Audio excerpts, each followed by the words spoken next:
so funny.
Good morning. If you could please find your way to a seat. We're going to get started in just a minute or two.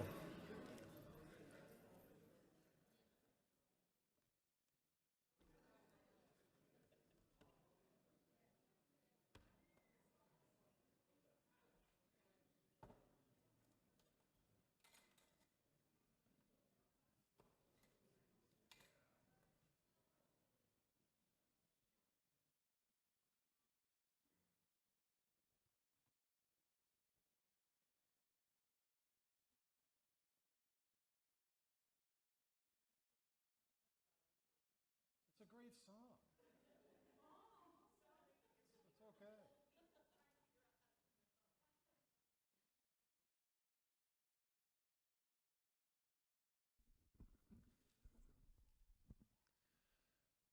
Good morning.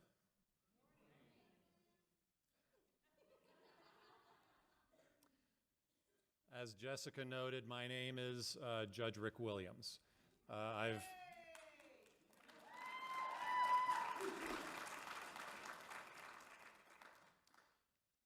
keep trying to convince my family to show that warmth at home when I'm introduced, and it hasn't taken hold yet. I'm a Superior Court judge. I've been on the bench for about 17 years, and I've presided over the Adult Recovery Court program since it started in January of 2012, and so we're coming up on a birthday. It's the best part of my job. And one of the joys of presiding over treatment court is to preside over graduation ceremonies like this. And getting to celebrate the hard work and the positive changes that our graduates have made. This is the first time that we've had a graduation where I'm going to start things off on a bit of a somber note. Because this past week, our community suffered a tragic loss. One of our graduates who chose health over sickness, who worked the program, earned every phase promotion given, and earned a spot on the graduation roster today, passed away. His name is Jesse Schiffo.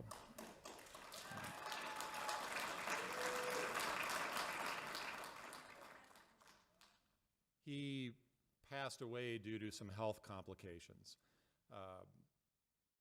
In case some of you were wondering, I know I was wondering, but he had some health complications, unfortunately, and succumbed to those last week.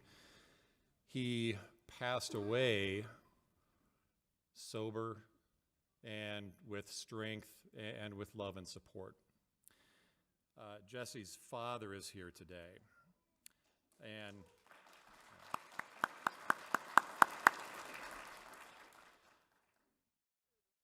he's going to be invited to the podium after our keynote speaker to read Jesse's graduation speech. But for now, I would like to invite you to join me in a moment of silence to reflect upon Jesse and to honor Jesse.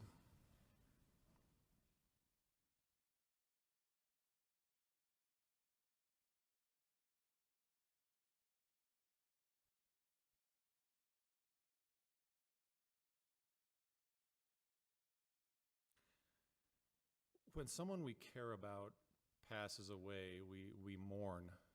And I mentioned this yesterday in Lake Havasu. I think as we get older, we tend to mourn quite a bit more because as you go on in this life, you tend to experience more loss. And so I think we all mourn a bit differently. Some healthier than others, but we all are a little bit different in that respect.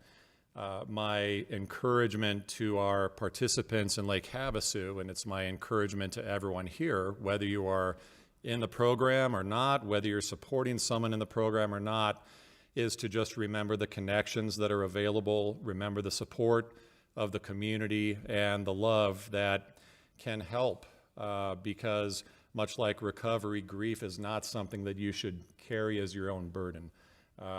You should be able to trust someone and share with that burden. So I would encourage you, if you're struggling with this tragedy, please reach out and get some help, okay? And if you don't know where to reach out, there's a lot of people willing to point you in the right direction, so please let us know. As I said, we tend to mourn when we lose someone that we care about, but you know what? We also need to remember to celebrate. And to celebrate a life well lived. And that's what I plan on doing with Jesse. I had the pleasure of working with Jesse for about 16 to 17 months. And like with most relationships, there was some friction at times. We did not always see eye to eye. He didn't always appreciate what I had to say to him. And truth be told, I didn't always appreciate what he had to say to me. But I will always remember Jesse and respect him for his resilience, his strength, his never quit attitude, because he kept showing up. Even if it meant coming to court and hearing things he didn't want to hear, he kept showing up. He stayed engaged in services. He achieved sobriety. And almost more importantly than that, I was able to witness him find his smile again. He had a great sense of humor. He took a lot of pride and spoke very fondly about restoring the connections that perhaps had been damaged or lost in his addiction, connections with family and friends. I'm going to say, again, as Father Mark is here and he's going to speak in a little bit, but Mark mentioned this morning he was, the last 6 months especially, getting phone calls every morning from Jesse, and from one father to another. What a blessing. So that's how I remember Jesse. And I bring this up, this idea of celebrating in the midst of tragedy, because a lot of these qualities that I respect and admire about Jesse are really the same qualities that I admire and respect in the graduates that are here today. And this, make no mistake, even though this may be a bit of a somber start, this is a day of celebration, because we have some amazing graduates today that you're going to get to hear from that have worked so damn hard to get here. And so this is a celebration.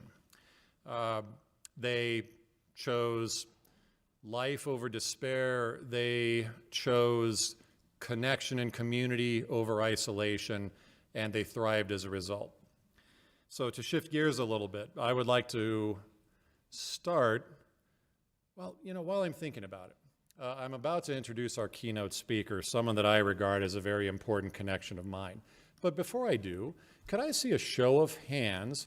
How many of you are graduates of a recovery court program?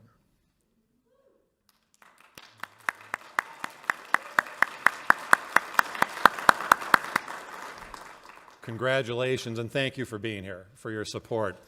And James, I could have sworn I saw you raise your hand. You are not a graduate, sir, yet. You know, we'll talk again around 11:30, but you're not a graduate yet. Anyway, our keynote speaker, and I'll apologize to him, I have a lovely biography here. I'm not going to read any of it. Our keynote speaker is Bobby DeBatte.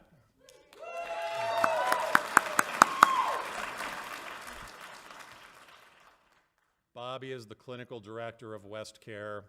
He's here with, and I say this with affection, with his better half, Cheryl. Thank you for being here, Cheryl. Bobby will always hold a special place in my heart because I consider him part of the old guard, part of the original team, because we started this program in January of 2012, and he wasn't there on day one, but he was there, it seemed like just a couple of weeks later. And boy, what a powerhouse of a human being. Bobby, from time to time, has been the protagonist, the antagonist,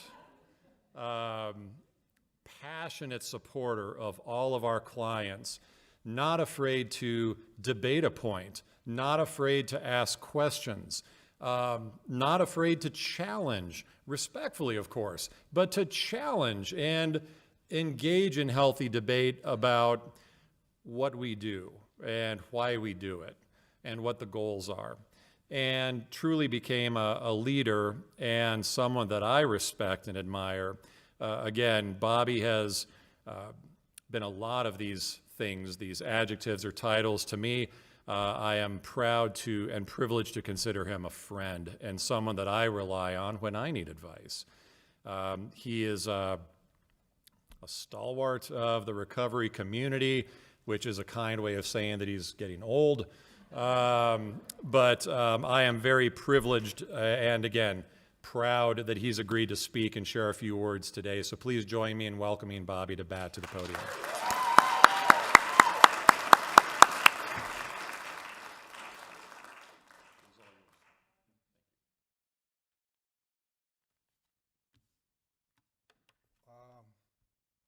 Yeah. So I have spoken in front of hundreds of people with Judge Williams at some conferences to educate other professionals. I don't know why I'm so nervous today. Maybe it's because you guys have worked hard and you have earned your place in being here. So people want to know about my story. Well, first, I want to say something about Jesse and Mr. Mark. Jesse had adversities in life, quadriplegic, in a wheelchair, and he's graduating today with all those adversities. And I will tell you, from our biggest and hardest adversities come our greatest successes. Congratulations, Jesse.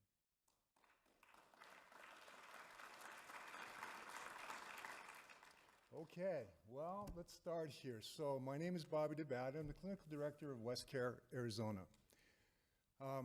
Addiction is part of my life. Recovery is a part of my life. And I've had to learn a few things. But I thought I'd give you guys a tour down memory lane where I first came from. I'm hoping we have a picture up there. That there is in 1945 or so, and that's my dad. He's getting ready to go to Okinawa. He's going to be on first wave in the Pacific campaign. And yeah, maybe that's where I got my attitude from. So during his time in the military, he went ahead and decided to stay through World War II and then to engage in the Korean conflict. And the next picture is going to be my mother holding me. I was probably a little less than a year old, and that's my mom. And my mother passed away August 4th, just a few months ago. You know, she never complained, and she lived with me and my wife for 13 years. And my wife loved her like her own and took care of her when I couldn't.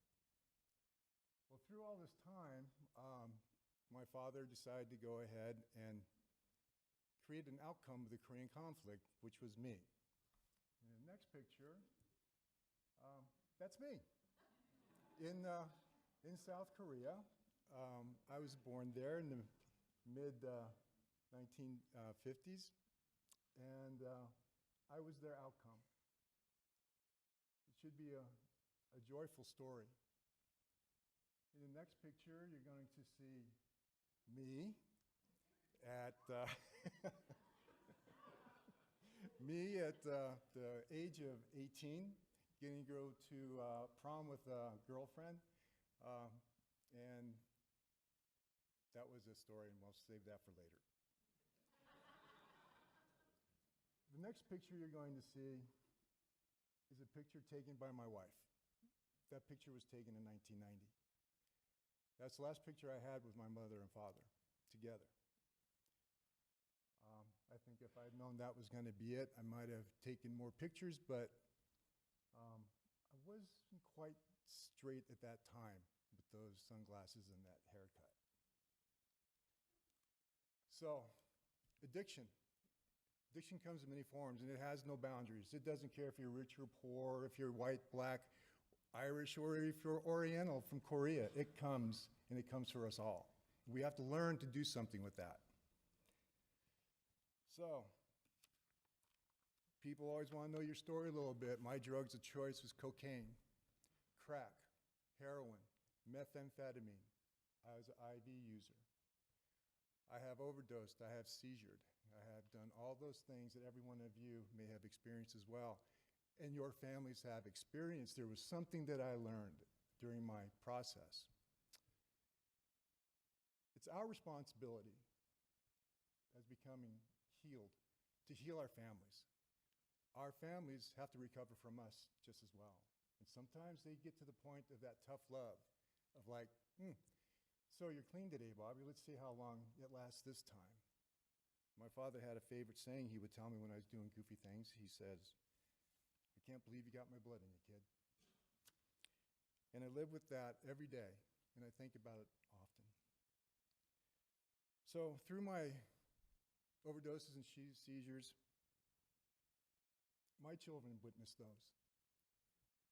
I had hurt my children, I hurt my wife, I hurt everybody in my life.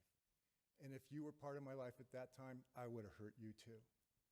Because you see, when you come from a place where I came from, you come to the United States during a time of oppression and unrest and lack of understanding, you get angry. And I was mad. I was mad that I was Korean. I was mad that I was living in those times. I was angry. I was put into I have to say this right, an intellectually disabled class because I didn't speak English until I was almost in 6th grade. I did ride the short bus, and we did lick the window and write our names in there. So with all that going on, when I first came to this country, I didn't understand any English, but I understand tone. And when I was about 5 years old, just getting here, I had a friend, and his name was Jimbo. He was half Japanese and half American. And I watched him be burned to death because he was different. I was lucky, I guess. I got away from that. You don't understand those things as a child, but they stick with you. And as you grow up and you find out that, you know, that people sometimes think you're different and you have these things going on. And this is going to roll into every one of us because we're all engaged in something different that's not part of the norm. When I got into high school, I had dates like some people, and I had 2 doors shut in my face because I was Oriental, and they would not let their daughters come with me. So I became very angry, and through my process and through my addiction, I became very violent. Had to prove a point, whatever it might have been.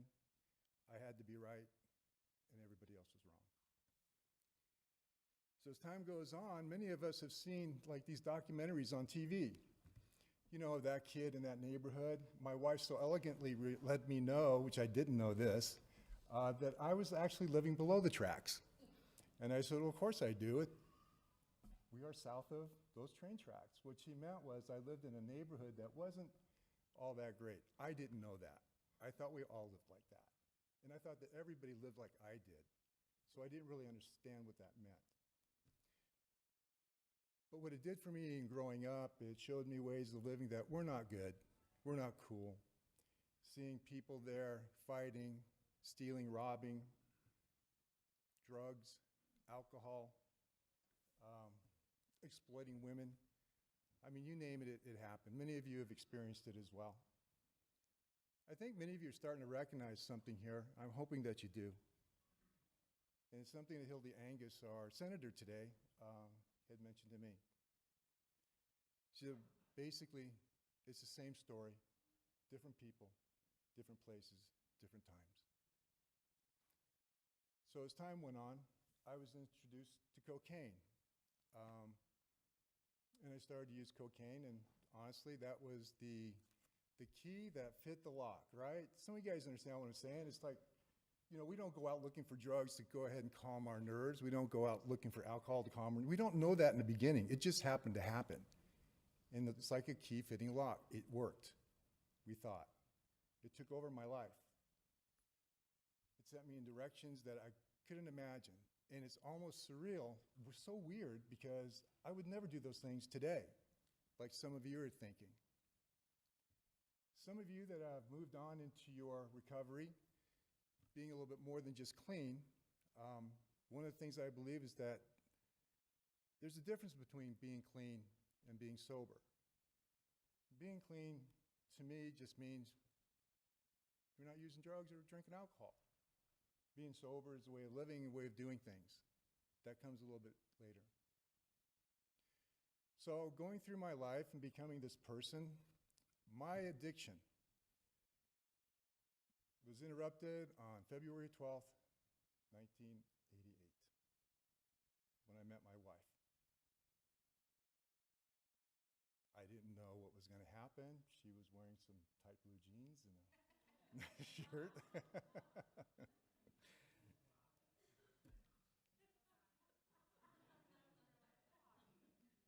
But my addiction was interrupted that day. Oh, don't get me wrong, it didn't change, it didn't stop. She was a normie, had no idea what I was doing. I asked her to marry me. I met her on a Friday, asked her to go to San Francisco on Wednesday. We got there the following Saturday, and I asked her to marry me 1 week from the day I met her. And we've been together for 37 years.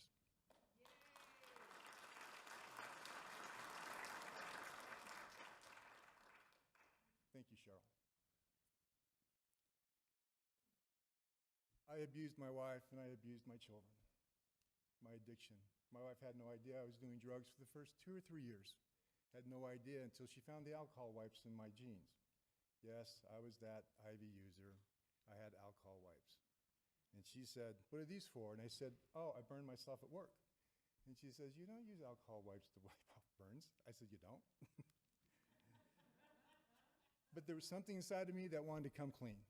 I wanted to talk about what was going on, and I finally told her. And she didn't understand because she didn't know what that was. She didn't understand what drugs were. Because I was from the south side of town, she was from the north side of town. You know, they had things that the south siders were always trying to take from them. So we were going through life, and we ended up going somewhere else. I won't tell you the stage because I don't think it's really necessary. But I'm a felon also, and the one thing that I want to do before I leave this world is to be able to vote. I want to vote. I really do. And maybe one day I'll get to do that. But my journey started with going to rehab in 1990, and it was a 28-day process. The reason I went to rehab is because the police caught me with about an 8-ball of cocaine, a bunch of syringes, and they happened to find me because my wife called the police to save my life. And they located me, and they asked me, what are you doing? I said, well, what can I say here? I was going to detox. They said, let me help you with that. And they took me to detox. And so my road started. after I met my wife, because things just had to change, I guess. Then, 28 days later, they kicked me out. It was a 28-day program. Left at 10 o'clock in the morning. At noon, I ended up with a syringe in my arm and a 12-pack of Budweiser. I begged them to take me back in. They told me no. I was angry, confused, continued on my road of addiction, learning that I had a disease. Moving forward, trying to figure this out, I was able to learn from my wife and my family that actually I was worth it, that I could do things, that I could be somebody. Pretty much, you guys have heard the same story from me, as you might have suffered yourself or endured yourself, and your families have watched you too. And so let's move on to some of the good stuff. That's where I come from. That's what I lived with, and that's always been part of my life. And to be quite honest with you, I explained to my wife today, I feel a little bit ugly. But I have to leave that right where it was, in the past. And that's where it stays, in the past. I have a learning disability. I can read, but I don't learn. And it takes me a little bit to figure things out. Never thought I was going to be able to do what I do. But my wife one day said, we were really at the bottom of things. And I had been clean for a while, but just couldn't figure it out. And in 2009, she said, I'm going to go to college. Actually, I take that back, 2008. I'm going to go to college, and they're going to help pay for college. So me being the smart aleck that I am, I said, well, I'll tell you what, if they're going to pay you to go to college, I'll go too. Well, me being a man of my word, finally, I went to college over at Mojave College now, because MCC is Mojave College. I failed my first class, chemical dependency. Lori Howell, my teacher and instructor at that time, failed me because I found out, well, I fell behind on my studies and told her I figured it out. I couldn't read because I couldn't see. I didn't know my vision was gone. And I said I could make up my classes, and she told me this, and I hang on to this, and I pass this on to the people I work with. Your adversity is not your future patient's problem. So no, you're going to fail this class. And so I failed. Never again, though. I learned. I had to figure it out, and so will you. As time went on, I kind of found out that I could not forgive myself. I couldn't let things go, and it was like always being in the past. I think a lot of you guys understand what I'm talking about. But I'll tell you something about guilt. Guilt is a lot like trauma, and trauma is nothing more than a time machine. It takes you right back to the past. And we wonder, well, why can't we go ahead and get better when we face our past? Well, let me explain it to you. The mind that experienced the trauma is not the mind that's going to get over the trauma. So when you go back into those moments and you relive your situations, your life challenges, and you wonder, why can't I get over this? You may be still using the mind that experienced it. So that's why you need to go and talk to your counselors and your therapists and go to groups and start to understand.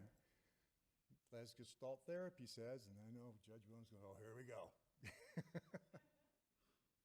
Gestalt therapy says we can't resolve anything in the past, that we can only resolve things in the present time. And what that means is that we can't resolve those things in the past with the mind that experienced them, that our enhanced mind will be our tool to be able to handle those past situations. And I had to learn that. So, with all those things that are happening, with the life challenges that I have, I don't necessarily like to use the word trauma. I don't like to use the word weakness. I don't like to use labels such as disorders. So I call it life challenges. I finished my college at MCC. I went to Arizona, I can't remember what that called, Northern Arizona University up in Flagstaff. Then I went to, Lumberjack. Then I went up to GCU, Grand Canyon University, and got my master's degree. And I got my master's in forensic psychology because I wanted to understand, what do we go through? What do we go through? Us brothers and sisters in arms. we are joined in conflict against addiction and disease. I need to understand, what are we going to do differently that we're going to be able to go ahead and live a life like everybody else? Sometimes we feel like we don't deserve it. I will tell you, you do. I'm going to tell you something else too. You're enough. And you've always been enough.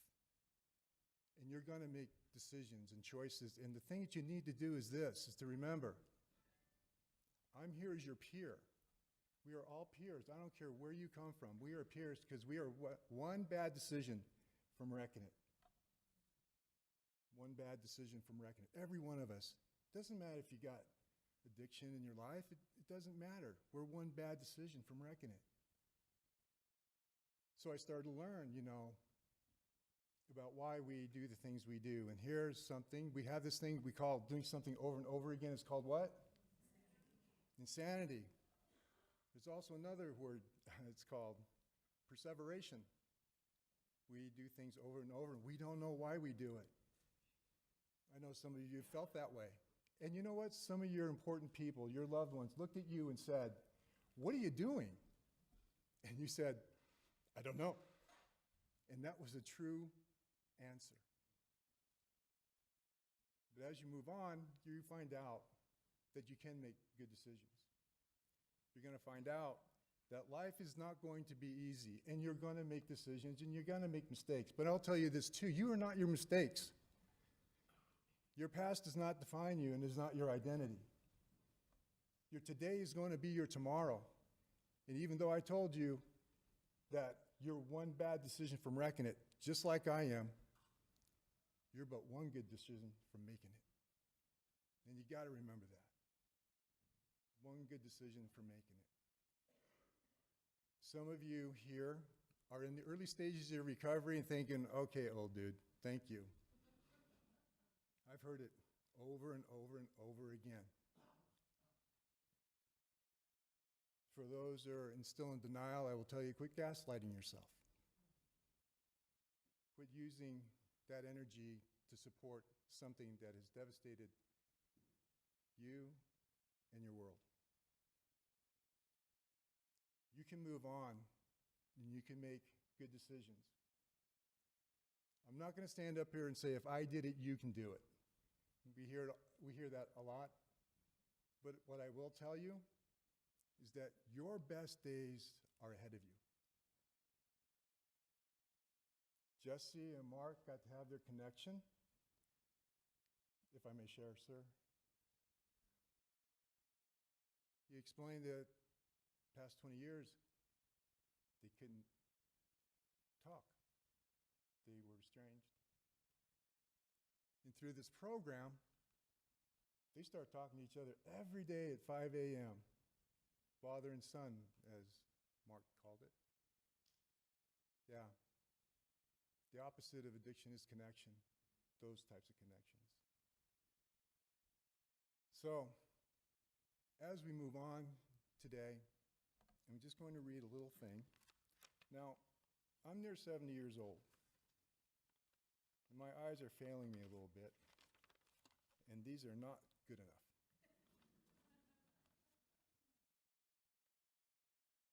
I think where it comes down to the biggest part of trying to make life is trying to find a way to forgive yourself.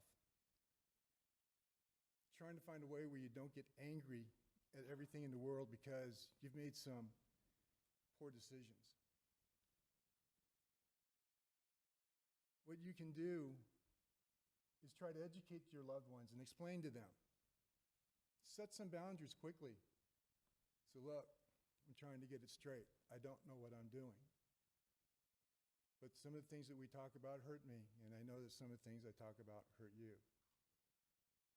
So I heard something yesterday about people having conversations, people who are recovering their lives. I've heard this phrase before, they've created safe words because their relationship is important enough to them to have a word to interrupt the disease. Here's the thing about what we go through, guys. and I don't want this to sound cold or heartless. We have a disease, addiction. Not unlike cancer, diabetes, we have a disease. The patient has cancer, they're treated, and then they're told what to do to try to keep that cancer in remission if they're lucky enough to have that. People who are diabetics are treated with medications and diet, and they're told and taught what to do. Great success rates. People in addiction with our disease, we're treated. We're taught what to do and how to get there. Well, we're kind of like knuckleheads. We don't listen. One good decision for making it. Learn to forgive. Forgiving yourself is one of the strongest acts you can make on the journey of recovery, because your past does not define you and guilt cannot heal you. You've carried mistakes, regrets, and heavy memories long enough, and none of them can change what you have already done. But letting go can change everything ahead of you. Self-forgiveness isn't pretending you didn't do anything wrong. It's recognizing that you are human, that you are learning, and you deserve to rise from the ashes. When you forgive yourself, you step out of the shame and the guilt, and you grow into worth and growth. You choose healing over punishment and possibility over fear. You free your future from the weight of your past, and you reclaim your strength, your potential, and the hope that recovery is built on. You deserve the freedom, you deserve that peace, and you deserve to move forward. Uh-oh.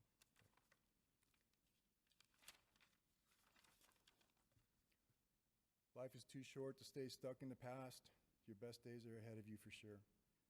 But only if you choose to forgive yourself or accept what is going on and move on. I want to encourage you guys to take the first step today, because tomorrow you're going to thank yourself for it. So in closing, I will say this: one bad decision from wrecking it, one good decision from making it. Your best days are ahead of you. Recovery doesn't punch a time clock.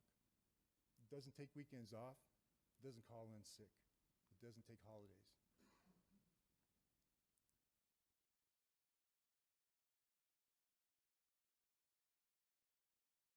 Remember, you do matter.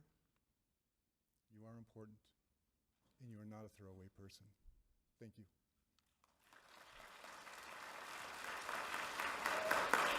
Thank you, sir. Thank you, sir. Hang on just a second.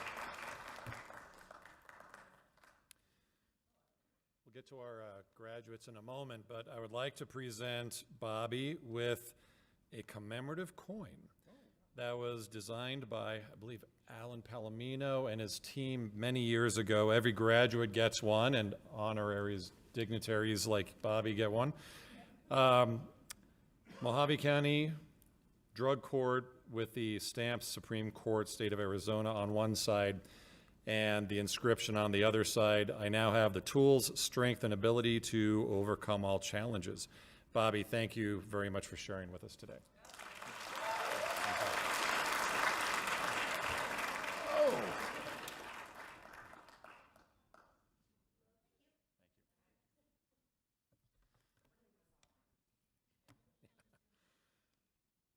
It occurs to me that some of you may be here to support graduates and you have no idea what the Recovery Court is like. And I know we're here to hear from the graduates, but I want to explain the program as briefly as possible.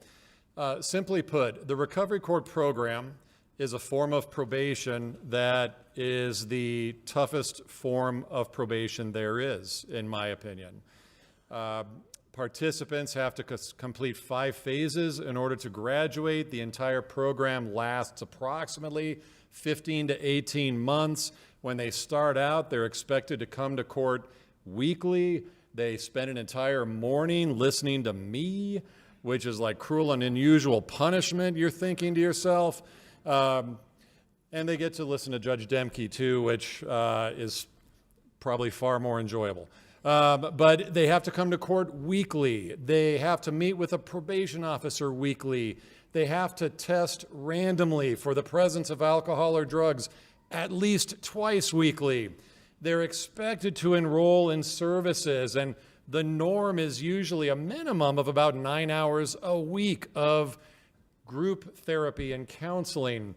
Some of our participants attend residential treatment, some of them detox, some of them engage in medically assisted treatment. There are eyes on them for months and months and months. And then if that's not enough, where we're asking people to do maybe the toughest thing that they've ever had to do in their lives, we start to say, oh, well, you didn't finish high school, you say. Well, we'll help you with that. We want you to go to GED classes. Or, oh, you have a dream job and you haven't been able to fulfill that dream. Get to Arizona at Work. We want you to work with them and work on developing a career. And we heap a lot on our participants, which is why I say I think it's the toughest form of supervision there is. And so that's what we're celebrating today. These graduates completed all of that. And it wasn't always easy. It took a lot of hard work and a lot of dedication and drive. I just wanted to give an overview in case you weren't familiar with the program, some of the things that we ask and require of our participants. Getting to our graduates.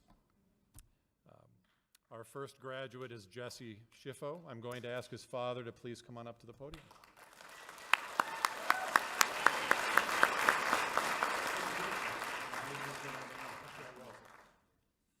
Wow, check you guys out.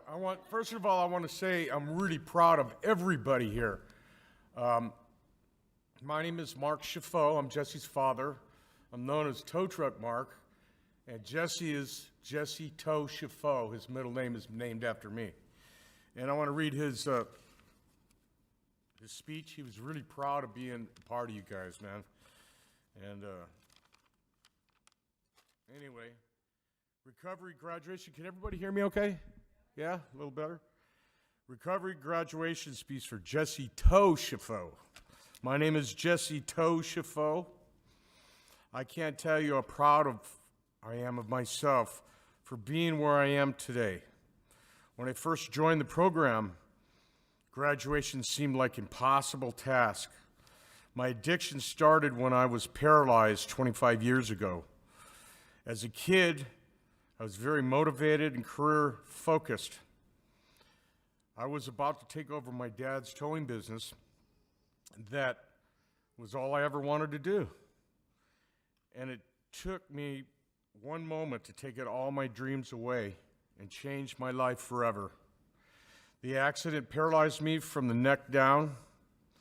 I went from being a drug-free, being prescribed every medication, drug, painkillers, muscle relaxers.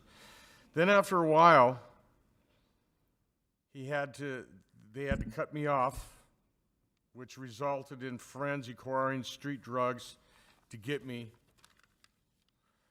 through the pain every day. I was depressed, careless about what drug I could do, what I could put inside me. In any way I might have been hoping for a way out. I've definitely felt different today. Getting sober made me realize how much I have been missing, and getting paralyzed made me feel like my life was over anyway. But I realize now I still have people that love me. And I want to see me happy and realize that someone might love me even though I'm in a wheelchair. In many ways, I'm grateful to my recovery team for forcing me to get sober. Believe me now that my continuing recovery is all me.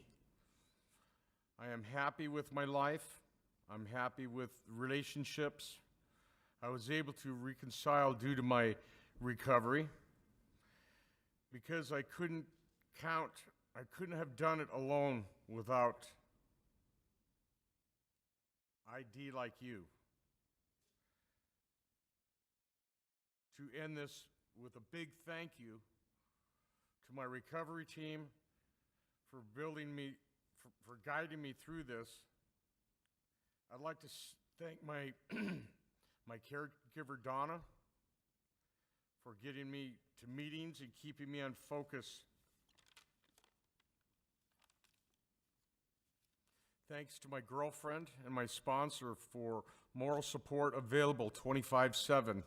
I'm living proof that anybody can reach their higher self and actually want sobriety for themselves. I believe that I can do it. Anybody can. Thank you, Jesse Toshifo.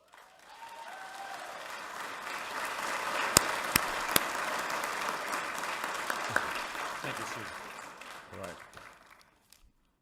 I'm proud of every, I'm not done. Okay. I'm a recovered addict. I haven't got loaded since 1988.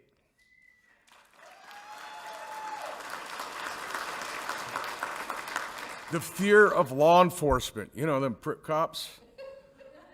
The fear of law enforcement had made me better myself. I'm filthy rich. I got a great wife, a successful business. I can go have lunch with the county attorney and my local sheriff, and those are the same people that want to put me in prison 30 years ago. We're all addicts. Some addiction's good, some isn't. Some is sex, drugs, alcohol, food. Food will kill you as bad as dope will. But if you challenge your addiction into different addictions, such as respect, such as, the guy that'll run 10 miles a day or jump out of an airplane, ride a Harley, a horse. It's all about endorphin drops in your brain. Every time you do something that thrills you, you get a chemical drop. You can get it through dope in bad ways, or you can get it through good, positive things. And I wanted to share that with you because I want you all to live a great, happy, healthy life. And thank you for your time.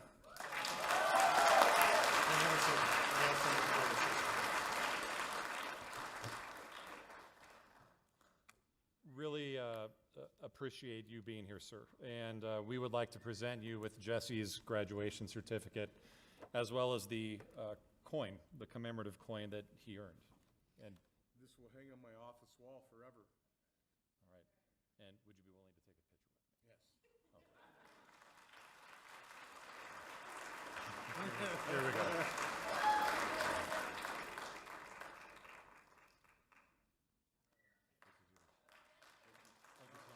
Another time, I think the Boston County will get on board with the Mojave County's doing. We'll talk soon. All right, thank you.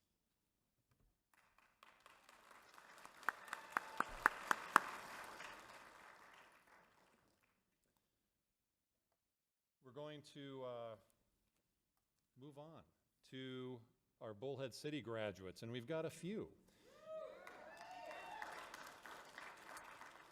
I would like to have Christy Cheek please come to the podium.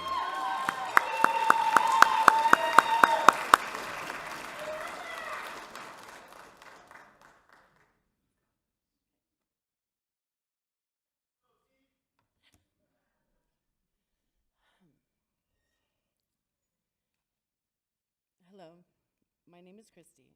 Let me start off by saying, today, by the grace of God, this program, all my supports, world's best sponsor, and choosing to do the next right thing for the next right reason. I have been clean for 1 year, 7 months, and 18 days.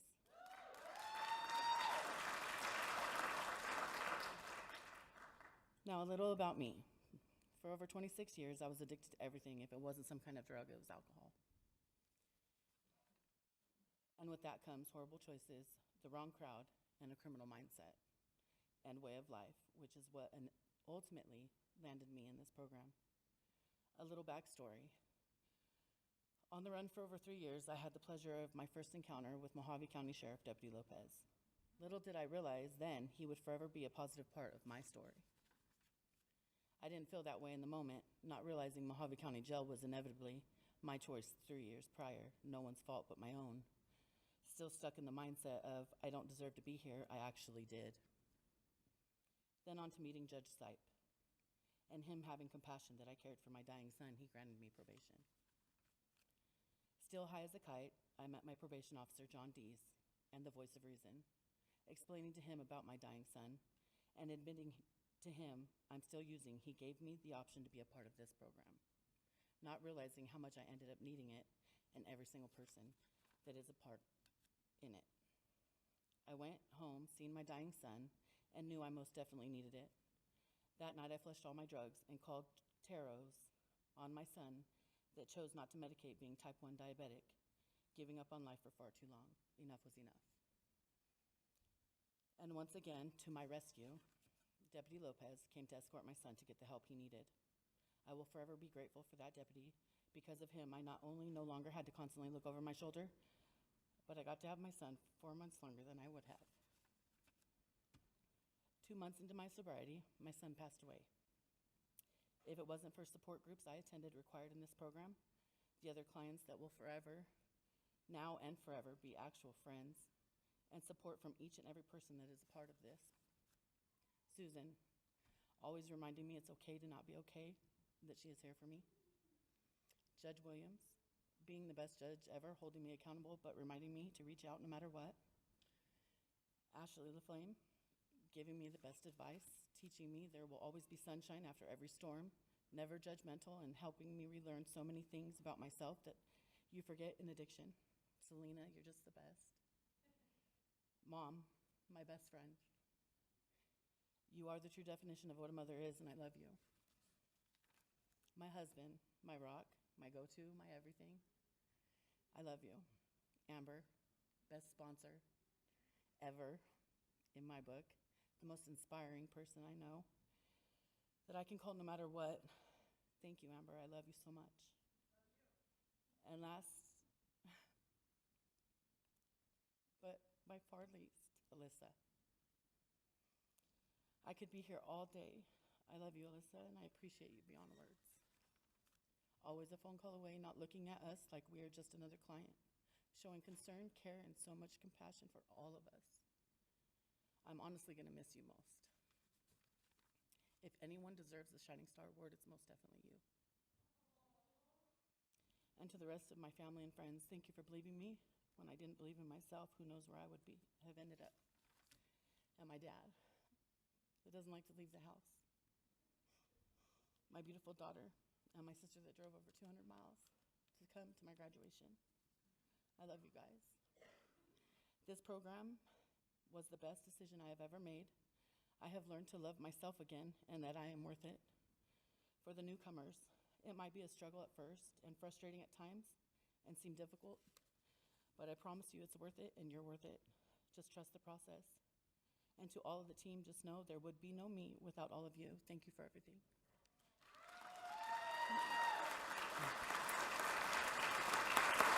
That was so good. Can I hug? Okay.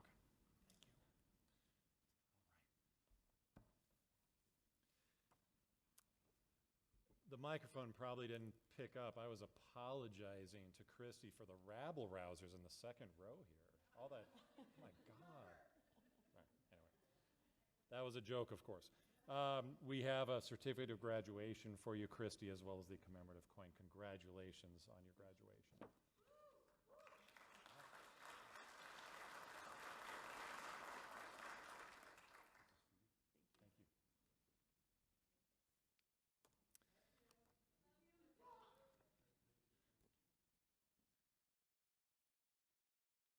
Wait, this guy's graduating today?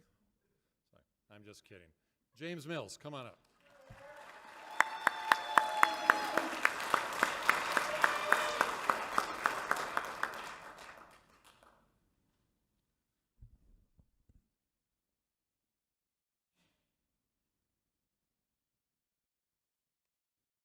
Thank you all for being here. All right.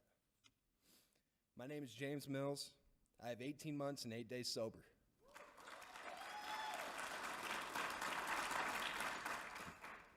My drug of choice was heroin and methamphetamine, among a variety of other drugs, but those two were my go-to. It all started my freshman year in high school. My friend's grandfather passed away, and while we were helping clean out the house, we stumbled upon something that would send us down the darkest rabbit hole of our lives. 2 prescription bottles labeled morphine and roxycodone. Not knowing what we were in for, we tried them out. For the next 4 years of high school, pain pills became a daily part of my life, off and on. I thought they were great. They gave me energy, boosted my confidence, made me sharper. Well, so I thought. After I graduated, my use became more frequent, but the pills became harder to find. That's when I was introduced to the thing that would eventually consume my entire existence, heroin. Now, for a while, I was able to manage my addiction. But eventually, it got to the point to where I couldn't. Any job that I got, I eventually lost. I had to move back in with my parents because I couldn't pay my bills. I became withdrawn from my family and loved ones. And my primary focus was to just get more. If I just had enough, I could get my life back on track and everything would be fine. But, as we all know, as an addict, it's never enough. As time went on, I learned another valuable lesson. Do not try to mold your life around the movie Catch Me If You Can in the depths of a drug addiction. And for those of you that are unfamiliar with the reference, Catch Me If You Can is a movie about a young man who commits a massive amount of fraud and forgery to get ahead in life. So, of course, my brain on drugs thought, oh, I could totally do that. I just won't get caught. Which leads me to the next part of my journey, incarceration. So, as you might have guessed, my master plan didn't last long, and I was eventually arrested. I spent the next several months in Mojave County Jail. I went through withdrawals and was forced to finally get clean for the first time. That stay allowed me to get my head on straight. I began to realize the damage I had been doing, along with the amount of stress I had caused in my family. Now, with some clean time under my belt, I was confident I could do things right this time. Upon my release from jail, I went back to staying with my mom.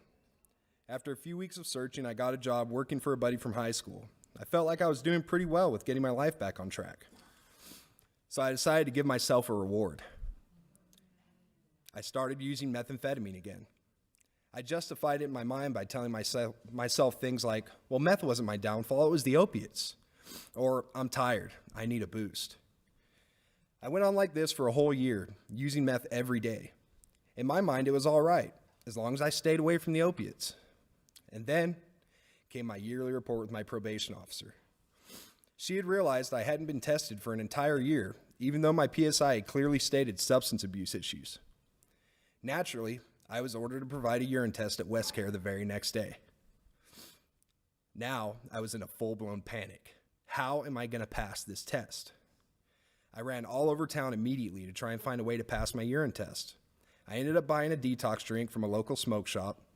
It was my only shot. I followed the directions on the bottle the next day and gave him my sample. About a week went by, hadn't heard anything, so I started to think, hey, I gotten away with it, it worked. Then came a knock on my door. I had failed my drug test.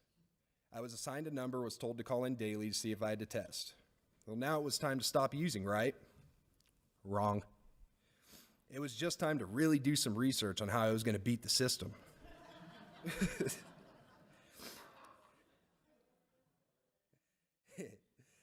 So, upon further research, I discovered the baking soda method. Now, this method stated if I was to drink a certain amount of tablespoons of baking soda in a red Solo cup of water, I'll pass my test, no problem. Now, I can't get into too much more detail on how that worked out for me, but let's just say the results were explosive, to say the very least. Again, I didn't hear anything from my probation officer, so I figured no news is good. No news is good news. I went in for my monthly check-in and was asked how I thought my drug tests were going. Now, before I could answer, a paper was set right in front of me, showing my test results. I had failed 8 tests in a row with flying colors. Go figure, right? So I was given a choice. Either revoke my probation and go in front of my sentencing judge again, or recovery court. And it was at that time I realized I was out of options. I was backed into a corner with nowhere to run. So I chose recovery court. And ladies and gentlemen, that was the smartest choice I had made since being released from jail. This program has taught me a variety of different coping mechanisms, how to rewire my brain and create new neural pathways. And most importantly, it taught me how to love myself again. Someone asked me recently, what made you finally quit? When was enough truly enough? Well, for me, it was when I absolutely had no more outs. When I couldn't deflect, manipulate, or talk my way out anymore. That's when I finally took the first step and surrendered to the program. They say you've got to do it for yourself. Well, at first, that wasn't the case for me. In the past, anytime I tried to do it for myself, it never worked. I never cared enough about myself to want to quit. What really drove me in the beginning was my girlfriend, Amber. We got together in December of 2023. She became my rock, my other half, and one of my biggest supporters. With her came the most amazing kids I've ever met. Era, Martha, Lance, and Brandon. So for the first time in my life, I had people that were counting on me to succeed. And if I failed, that meant dragging them down with me. I couldn't do that to them. No way. And with that motivation, I worked my way through the program with a positive attitude and an open mind. Now, I'm not going to stand up here and say it's a cakewalk, because it's not. This program was one of the most spiritually and mentally challenging things I'd ever done. And I was one of the few participants that had a full-time job when I started. In the beginning, there were 4 classes a week, scheduled at a different time every day, along with a weekly court hearing to track progress. On top of that, at least 4 random UAs a week. Thankfully, I had an employer that was understanding and willing to work around my schedule. It's not easy, but then again, nothing that's worth it ever is. As time went on, I completed my IOP classes, and after enough negative UAs, I only had to test twice a week. So it's not impossible. You just have to be willing to put in the work for a better life. I'd be a liar if I said I wasn't nervous for this next chapter of my life. This program has been a huge part of my routine for a while now. So yeah, I'm nervous, but I'm also confident. Confident that with the skills I've gained from this program and the wisdom I've gained from every single recovery court team member, I can now live my best life with the people I hold close to my heart. Thank you.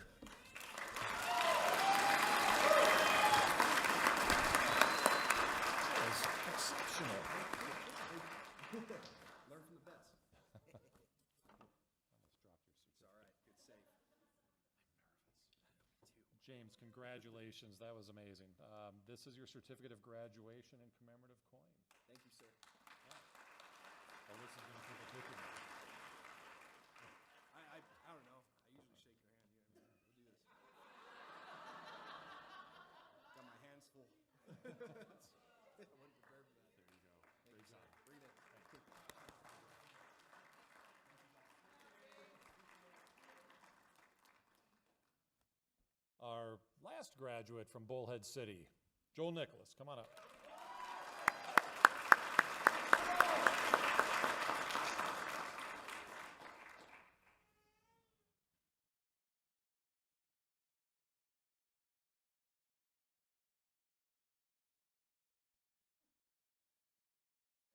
Hello, I'm Joel Nicholas, and I have 18 months and 3 days with clean time.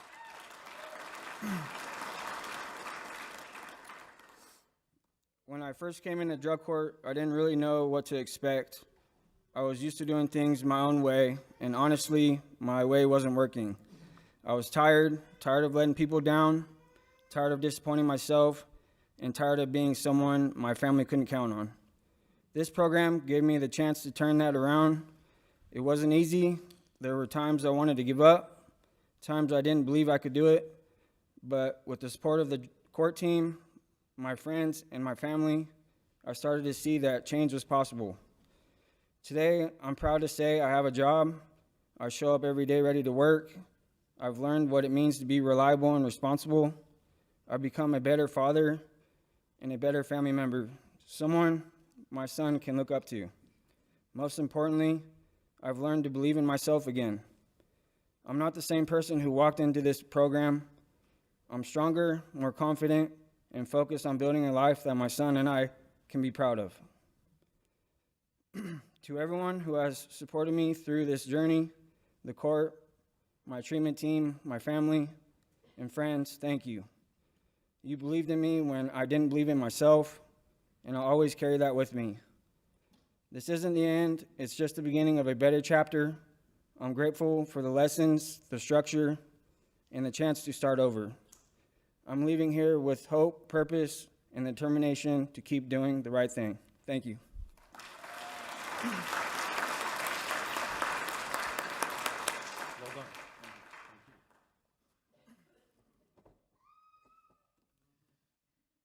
Here is your certificate of graduation and your commemorative coin. This is the first graduate that was going to step up on the top step to yeah.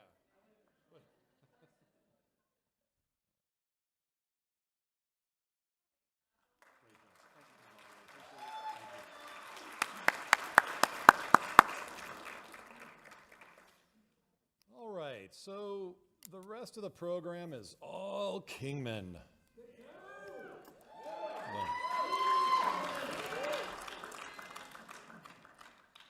Rabble rousers, the lot of you. And by the way, it's great to be here and see the Kingman graduates because there was a change in case assignments in, October? Just last month, seems like it was months ago, because believe it or not, even I have a boss, right? And there's case assignment changes that happen that we don't necessarily always embrace. One of the case assignments required me to give up the Kingman Adult Recovery Court program. The only thing that made it tolerable was knowing that the judge replacing me, in my humble estimation, is better than I am. And so the team in Kingman's been working with Judge Demke, who's here today, over the last, 6 weeks or so. And you'll do a great job with Judge Demke. So it's nice to be here and sort of send off the graduates that I worked with all the way up to early to mid-October. Before we get to the graduates, we do have one promotion today. Sometimes we give out promotions at the ceremony. Didn't have a whole bunch today, but the only requirement to accept this promotion is you are not allowed to make a speech today. But moving from phase 4 to the 5th and final phase today is Mr. John Malott. Please come on up.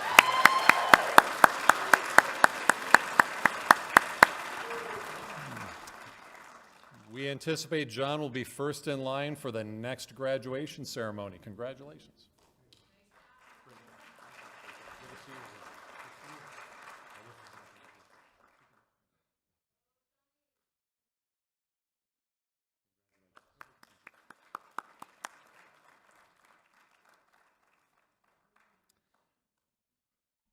Our first graduate from Kingman, Marissa Calderon.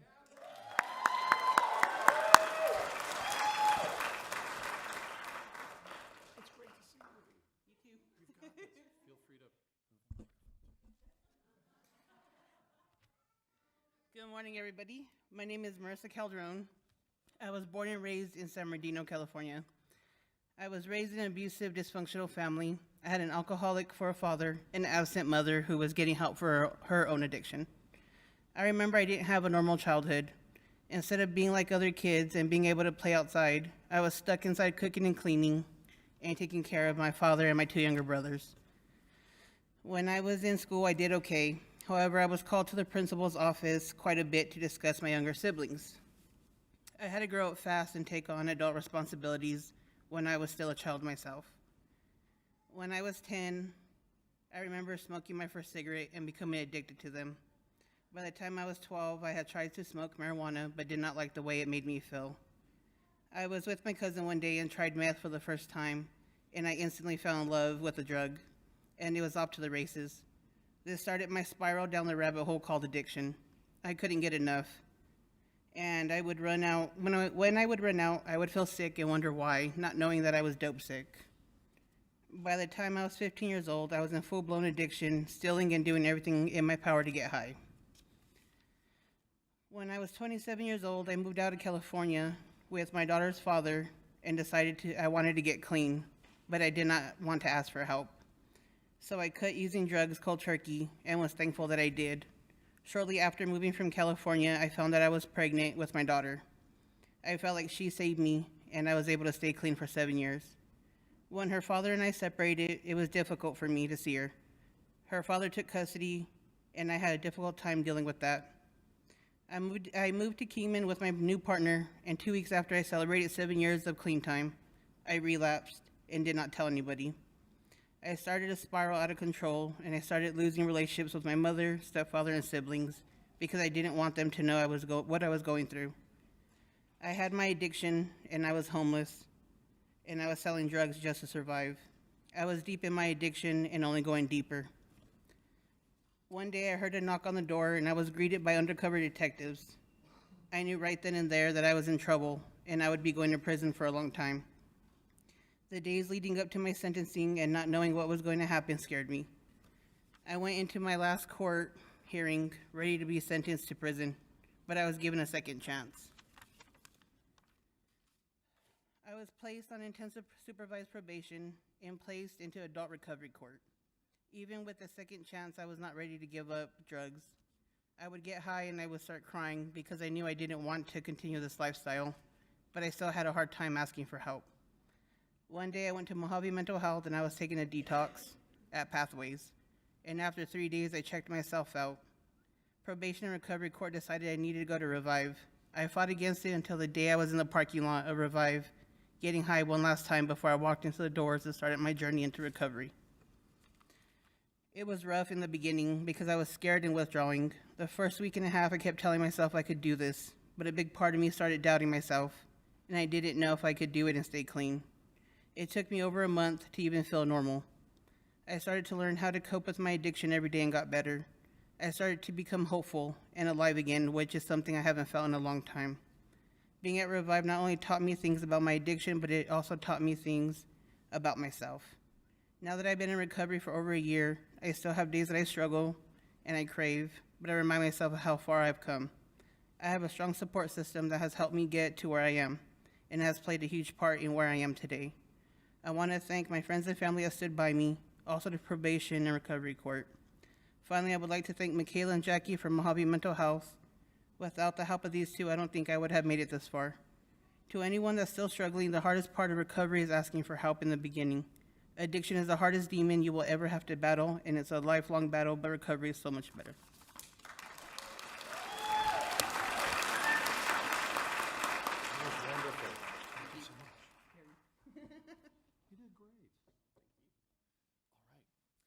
So Marissa, we have your certificate of graduation and your commemorative coin.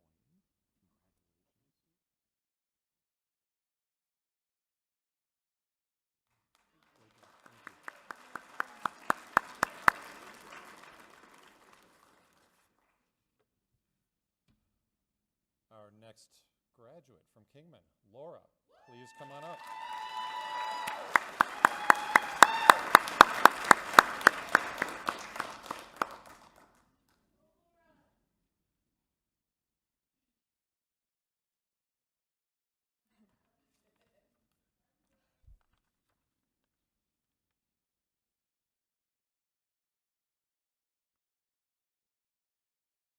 I don't even know why I want to cry.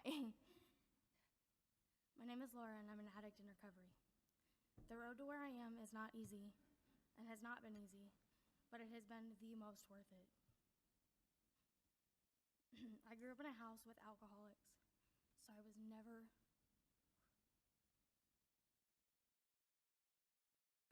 so addiction is present since I was little. My parents had their divorce finalized the day before I was born. My mother ended up with custody of my siblings and I. And when she remarried a man who ended up putting me through some of the most traumatic situations I would ever have to face in adulthood, which ended up making me feel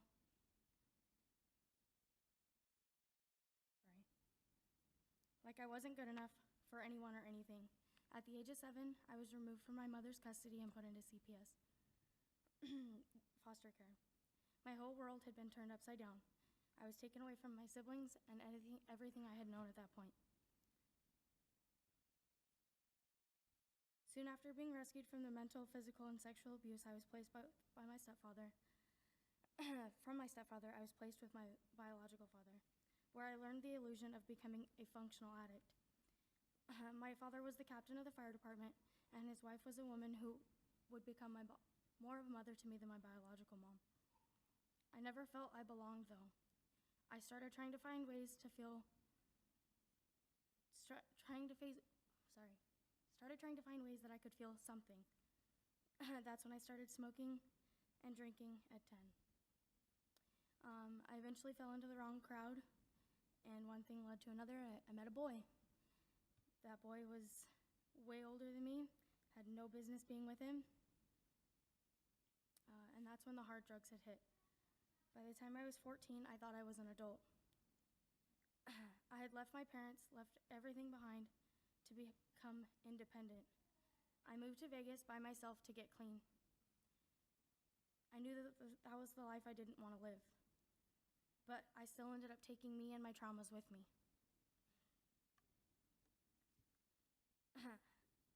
Which led me back to addiction. I had shortly after met my ex-husband and became pregnant with my daughter. I stayed clean through my pregnancy with my daughter, but still, right after, I found addiction again. But because I hadn't faced the problems within, I ended up pregnant at 21 and back in Kingman with my parents, who were sick. I worked, I had a job. Addiction was no stranger to me. On the outside, everything looked perfect. However, on the inside, something was still missing, and I was still trying to find the answer in drugs. Shortly after losing all 4 of my parents, I had finally hit rock bottom. I had given up my older 2 children to be raised by their dad. I ended up pregnant with my youngest and homeless.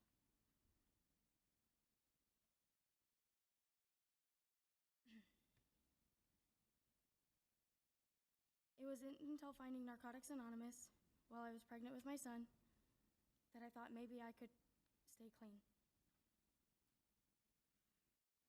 Just like everybody else, I had faced some legal trouble. But at that time, I didn't know how to get and stay clean. It wasn't until my probation officer, Kay Williams, had brought me in for a dirty UA I had produced while being pregnant with William. I'd finally stopped and dumped everything out onto her. My whole life and all my trauma, and I started to finally feel some relief. She told me to go see a lady at Southwest. That lady was Shelly. Shelly had sat there and looked at me and realized that I needed help. She had shared her story with me and told me about the similarities between the 2 of us. Kay had made it very clear my options were prison or revive. I was pregnant. I did not want to go to prison. I'd made it 15 days in revive before going into labor with my son.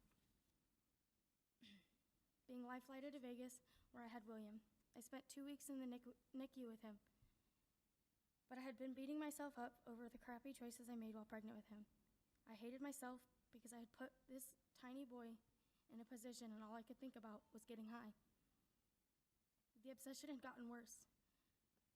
And because Vegas didn't know my story and my history with drug use, they allowed that innocent boy to come home with me.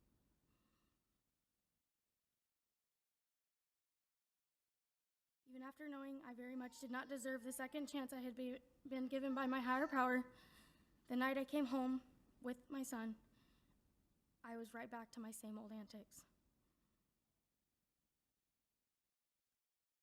I was stuck in the grips of a progressive disease. I had my son home for a month and was still getting loaded, and inadvertently getting my son loaded as well. I was breastfeeding him, and he wasn't getting any bigger, and people were starting to catch on. Fentanyl was never a drug of choice, but I had been with somebody who it was, and I had gotten loaded one time and I'd overdosed. The next day,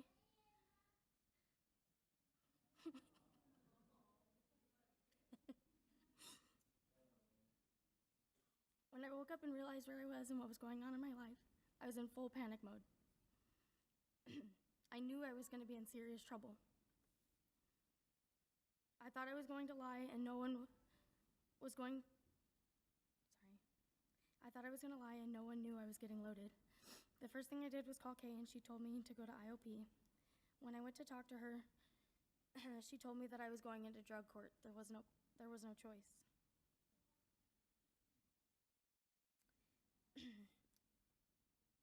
Later that day, CPS had finally found me from hiding and had rescued my little son from me. Looking back now on what I know, I was angry at myself and had taken it out on everybody around me. I had been given chance after chance and had blown them off. All I wanted were my kids back and to stay clean. While my first month at drug court, I had agreed to treatment at Hildy's house. I remember making a phone call to Bobby and promising him that I would go. That day at drug court, I never showed up to drug court. But it was there, through going through Hildy's, and with the help of Cheryl and Bobby DeBat, I realized that I was not a throwaway person, and that the trauma I had endured could be overcome. I had such a difficult time getting to see my son. I was doing all of the right things and didn't understand why I wasn't allowed to see him. I remember being so let down every visit, but I kept going. I finally graduated treatment and came back. I remember my graduation from Hildy's and remembering, if I did this right, I never have to do this again. I went to a sober living, and right after being graduating from treatment, I was right back up to my old ways. I was staying clean, but I had not changed any of the behaviors. I was still doing all of the wrong things. So I ended up getting loaded one last time. That's when I had my jail sanction, 48 hours. And that was enough to make me realize that this is not the life that I wanted. That 48 hours, I was supposed to get to see my son, who I had not gotten to see. And I knew then that that life was not the life for me. The day I got out of jail, I got the job that I still have. They have been a huge blessing, and I'm very grateful for them. They have worked with me while I was getting my life slowly put back together. The doctor I work for has always been supportive and understanding. I met my best friend Anna through my job. It wasn't until after getting released that I didn't have anywhere to live, and I met an accountability partner, or I had an accountability partner that I'd known, Mike, who'd given me a place to live, which led me to getting my own place. And after 5 months of having my own place in stable housing, I started getting regular visits with my son. Soon after that, he was placed with me full time.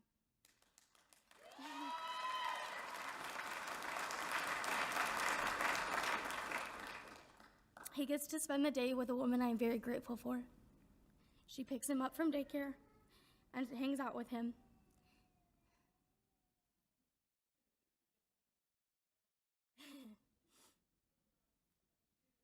And that would be Dawn and her husband, Billy. And for them, I'm grateful.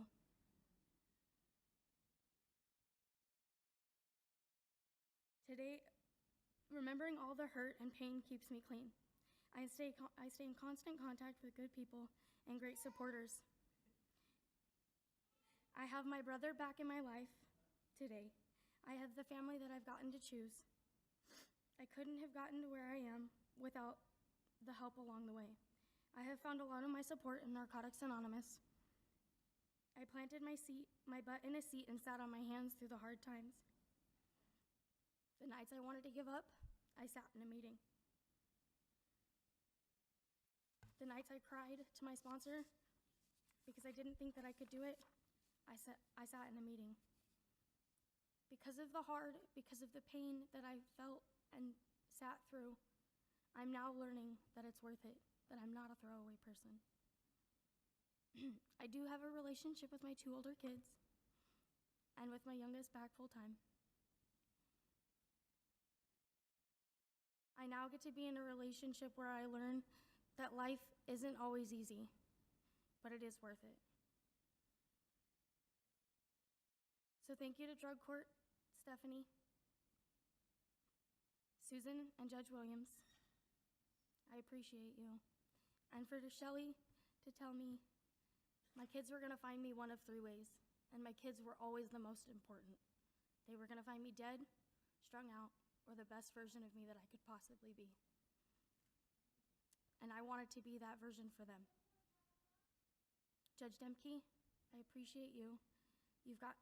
You were the judge in getting my son back, and I appreciate you. My kid, Alicia, Cindy, and AFF, you guys helped me along the way as well. Elaine at Southwest helped me to understand and go through the hard, and convinced me to take a CBT group. And I now know that not everything is absolute. Things can be worked through. So thank you, and to everybody else graduating, congratulations. This is just one step in your future. Remember that it's hard, but it's worth it. So thank you.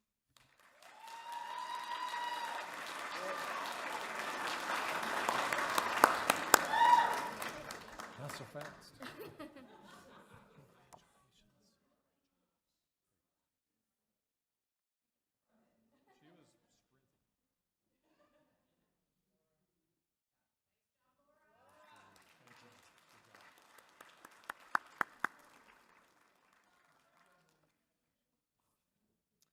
Our next Kingman graduate, Darian, come on down.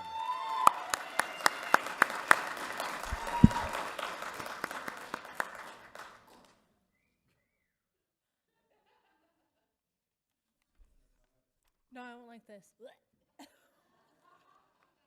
All right. Hi, Mom and Christian. They're watching live. All right. Good morning. Standing here today with almost 2 years sober from methamphetamine still feels unreal sometimes. Ew, I'm shaky. If you had told me a few years ago that I'd be standing here today clean, healthy, and proud, I probably would have laughed at you. However, here I am. I grew up around drugs. It was all I knew for a long time. This is so nerve-wracking. It's way worse with seeing everybody like this, just so everybody is aware.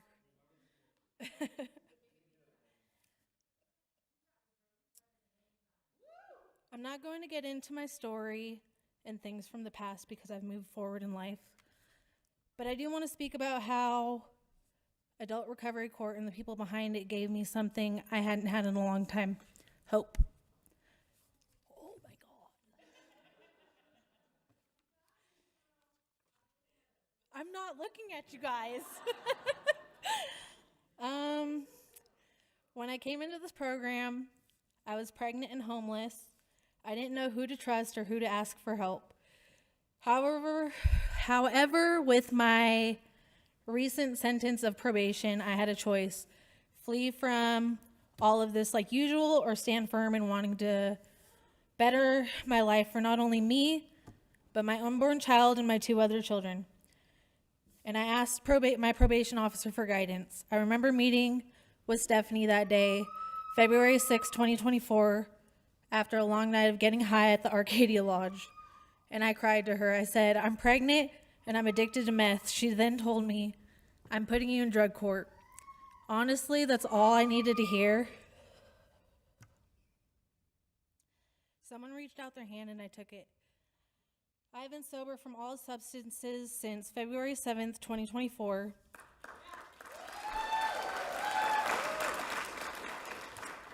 I put my all into this program, even when it seemed like I was doing the bare minimum. That was more than I was ever used to doing. I'm not saying this program is easy at all, but it is so worth it in the end. I have accomplished some amazing things since entering recovery.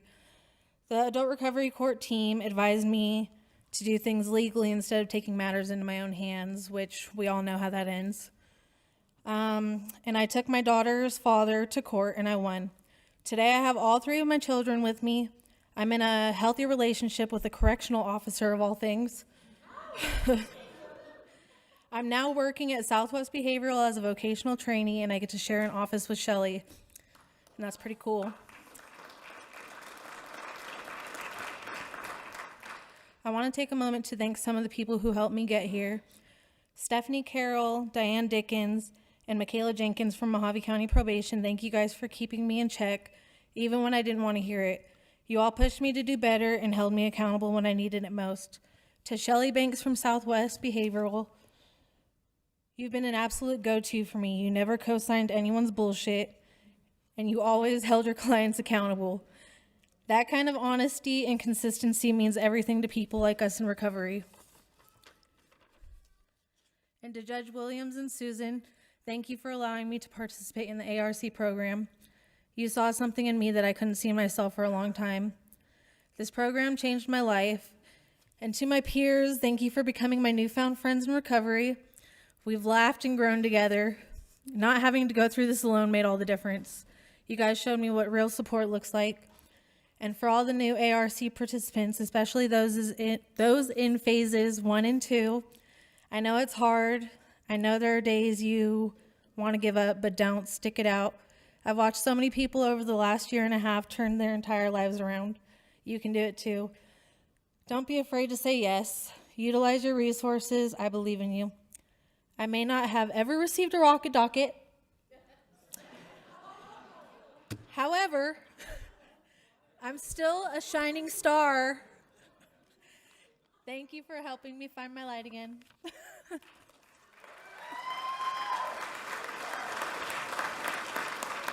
did it. That was so horrible.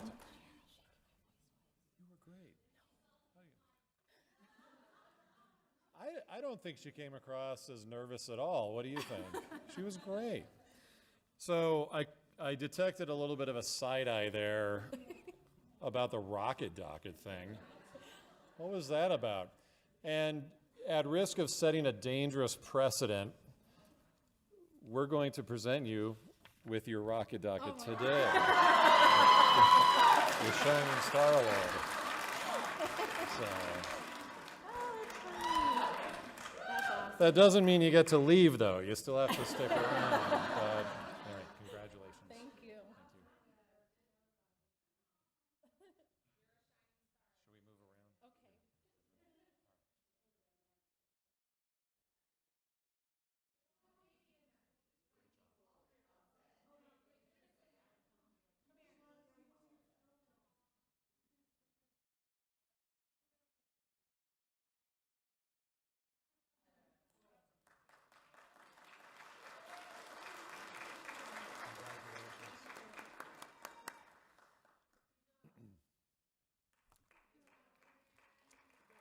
Good job.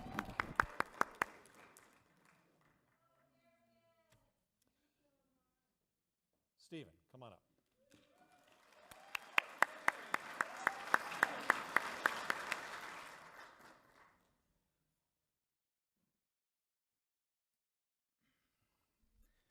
Hello, my name is Stephen Overstreet, and today I'm a very grateful recovering addict. I was born in Montclair, California. My younger brother and I were raised by 2 loving parents in a happy home. Early on, my dad is a construction worker, and my mom was a full-time parent. When my brother started kindergarten, my mom went to night school. Then after my dad had his injury, we all moved to Oregon, and those roles have changed. My mom began working at Safeway, and my dad became a full-time stay-at-home parent. When it came to school, I barely scraped by. I did just well enough to graduate, which was exactly what my parents wanted, just to graduate. My addiction started with a curious choice. After work, at a party, I was already drinking and I tried cocaine and I liked it. That curiosity quickly led to a destructive habit. Weekend use escalated to daily use, resulting in job losses and homelessness. Eventually, I switched to methamphetamine because it was cheaper and more readily available. My relationship suffered terribly. I intentionally pushed my parents away, telling myself I was protecting them from my failures. I didn't realize that cutting off contact for years was hurting them more than the truth ever would.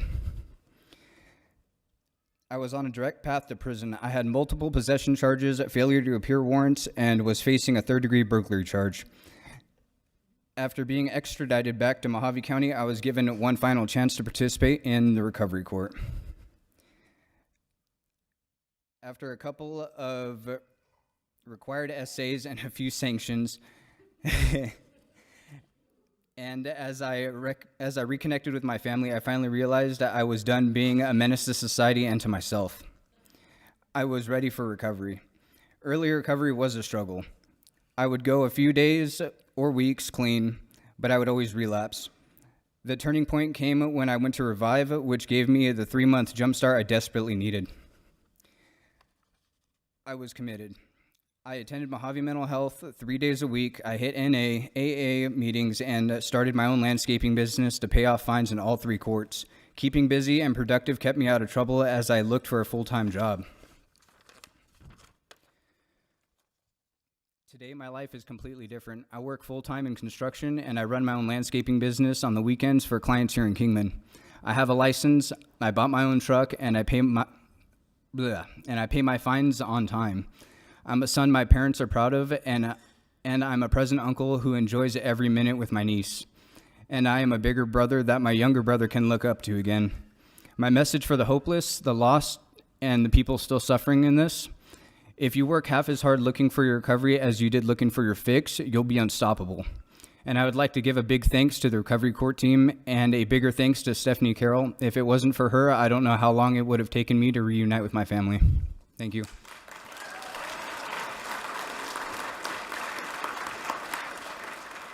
Short and sweet to the point. It was wonderful. All right, so let's come around here. Alyssa's going to take a picture.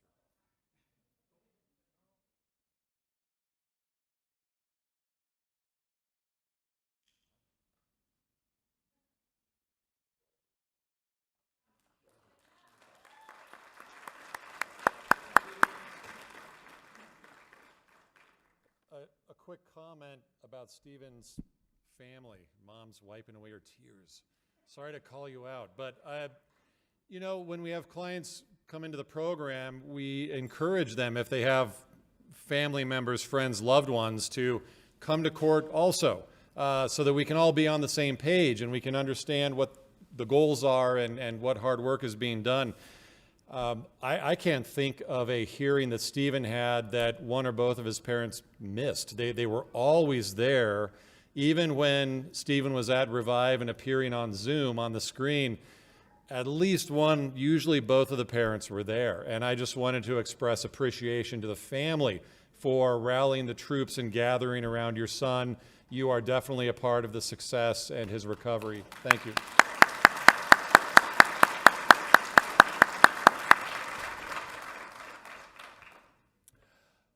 Brianna, come on up.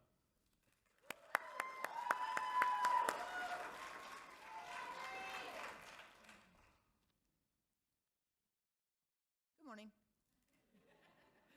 So I just want to start by saying thank you to all those that have helped me along this journey. I truly appreciate everybody. Like everybody else, my addiction led me to my lowest. I lost my job, my home, my license, my car, ultimately custody of my son. I lost my self-respect, dignity, my sense of morals. At the end, I was looking at 4 years in prison. Adult recovery court brought me back to life.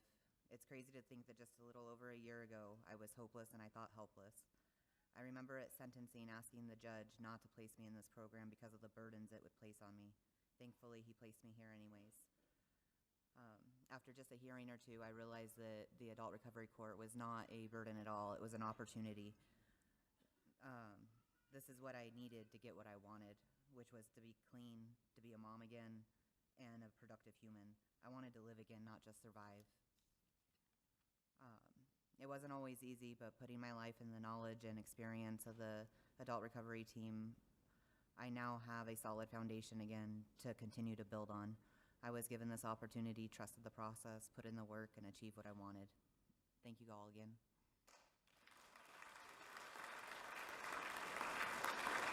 Well done.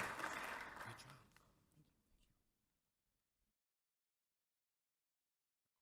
For you and your certificate of graduation. Take a step or two.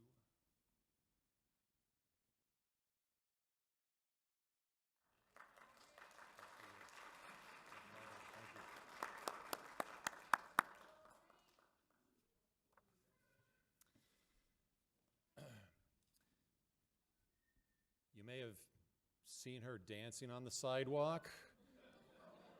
Now you get to hear her speech. Jessica, come on up.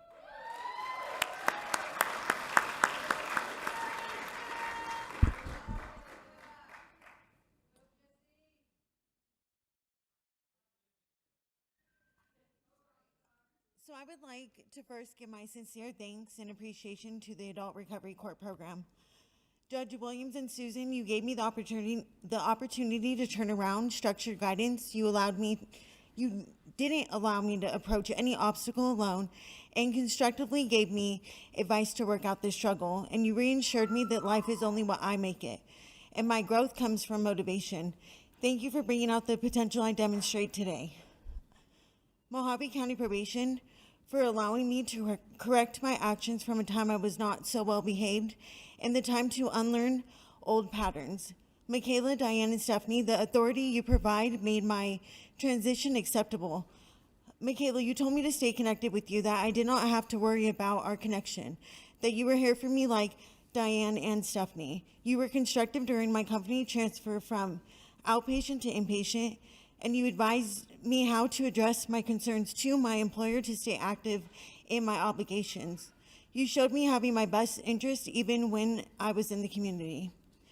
Hope lives in Catholic Charities for Housing Opportunities, West Karen Hildes. I came to you with empty promises, empty habits, and unaddressed trauma. An addiction that made me fragile, broken, and full of doubt. You gave me opportunities to make the right choices and achieve life skills. You accepted me and installed a necessary mindset for me to accept myself. Shelley, for the past 2 years, you have been present with love and compassion, reminding me it's never too late to start over again. And Shelley, you helped me improve my life. You let me know that I matter in the end, and I felt better about myself. You did not allow me to live with guilt from a night of defeat. I could not make a decision that would allow you to give up on me, and I hope today that I have not disappointed you. Narcotics Anonymous. I have a great sponsor, Mindy. You helped me find my way out. You kept me close. Even when I was in pieces, you welcomed me home at all meetings. You included me with all activities you arranged for NA, and my step work has been a long-term goal of mine. And today I can say I have completed my 12 steps for my first time.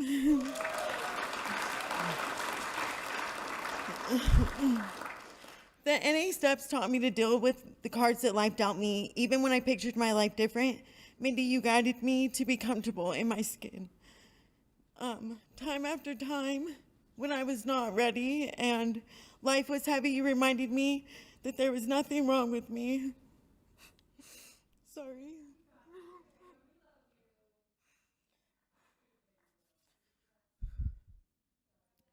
The foundation that I have built with you for my recovery, I will not let go of.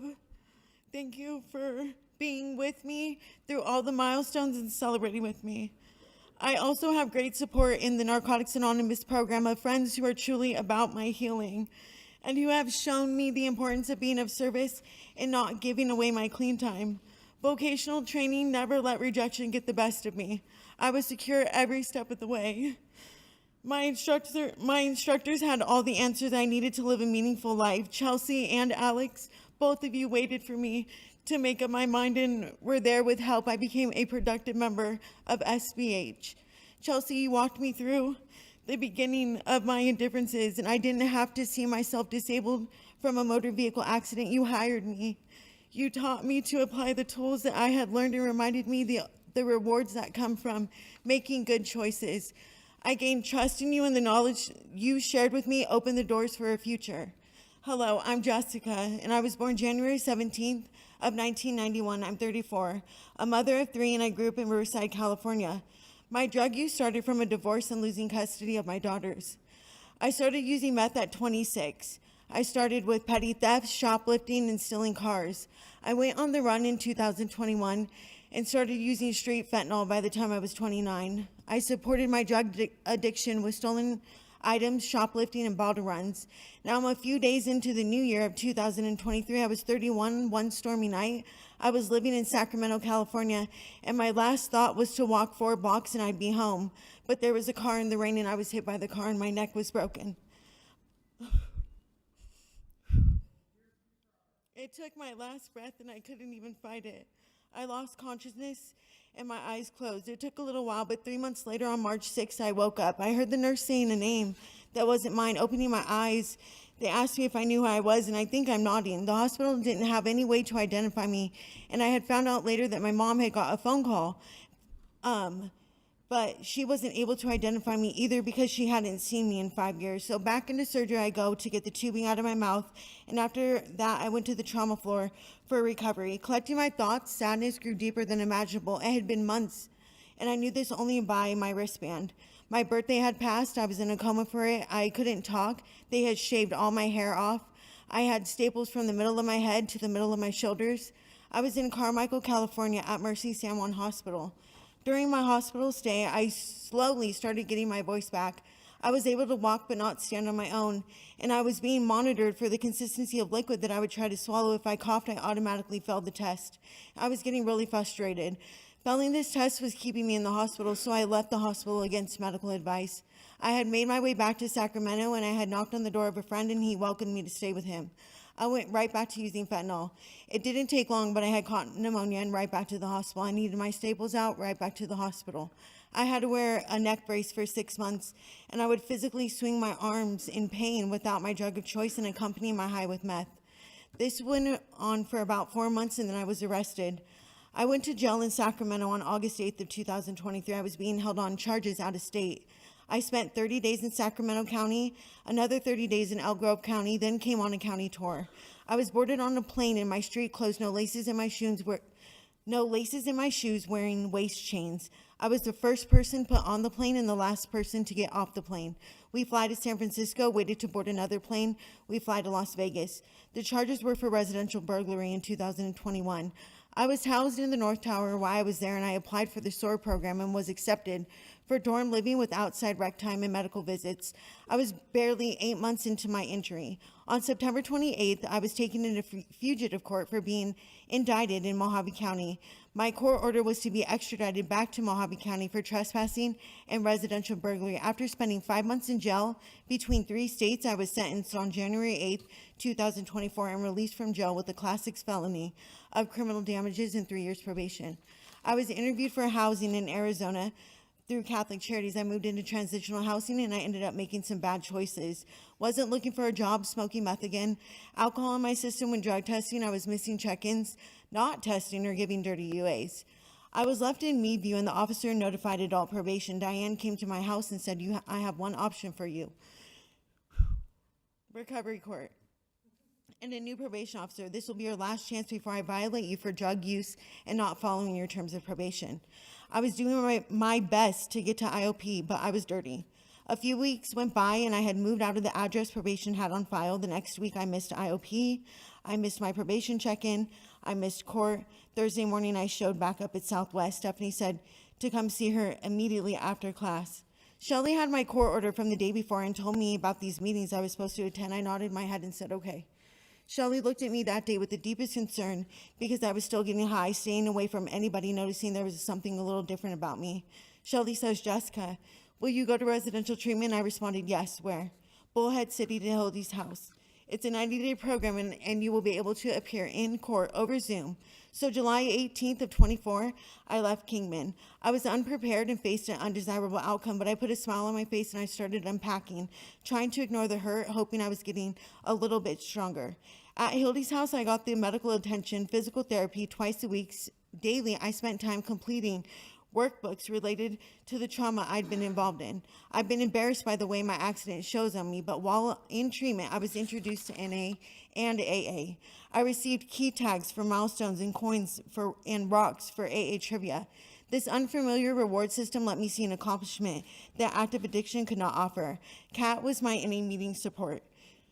She encouraged me to share my struggles at the meetings.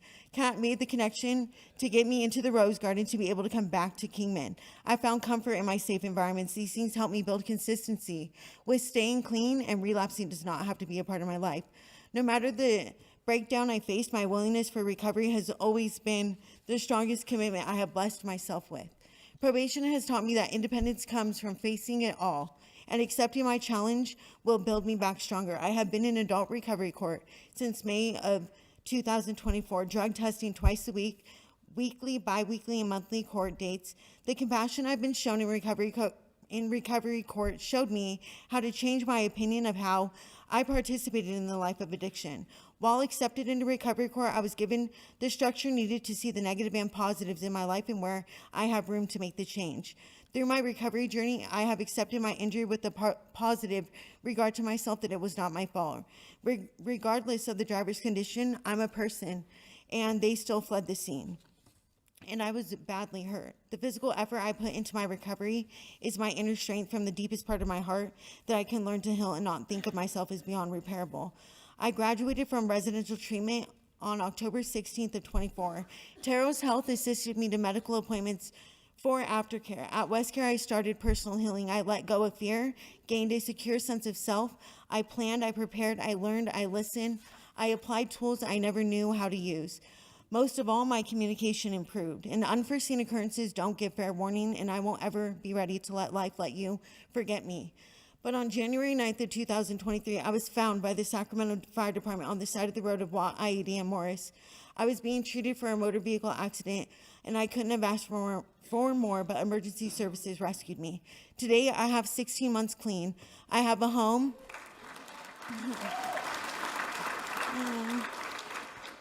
I have a home, and I'm the house manager of Rose Garden Sober Living. I have a full-time employment with Southwest Behavioral Health and a future with me in it. My recovery is about being proud of myself, away from the nonsense, turning my weaknesses into strengths. Life is giving me a fighting chance, and I'm putting up the battle. I have found a program that I can hold on to, and my recovery holds dedication and personal growth. And I am a recovery court graduate. So this is my story, and it will be a part of me forever. Thank you. That was hard. Thank you. Yeah. Let's go right here.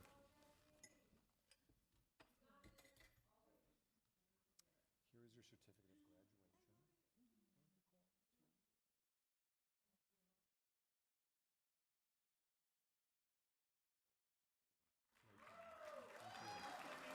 Oh, yeah. There you go.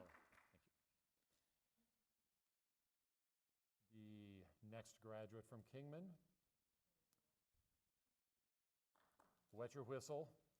John, come on up.